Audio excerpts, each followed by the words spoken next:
Welcome to CTV news. కోరిన కోర్కెలకు కొంగు బంగారమగుచు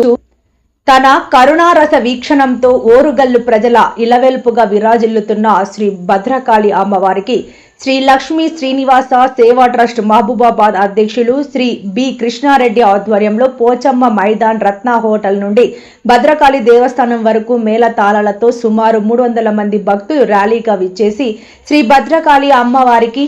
చీరాసారెతో పాటు 51 రకాల స్వీట్లు, వివిధ రకాల పండ్లు సమర్పించారు. ఈ కార్యక్రమాన్ని దేవస్థానం చైర్మన్ డాక్టర్ బి శివసుబ్రహ్మణ్యం, ధర్మకర్తలు శ్రీ తోనుపు నూరి వీరన్న, శ్రీ గాదే శ్రవణ్ కుమార్ రెడ్డి, శ్రీ ఓరుగంటి పూర్ణచందర్, శ్రీ తాగరు క్రాంతి,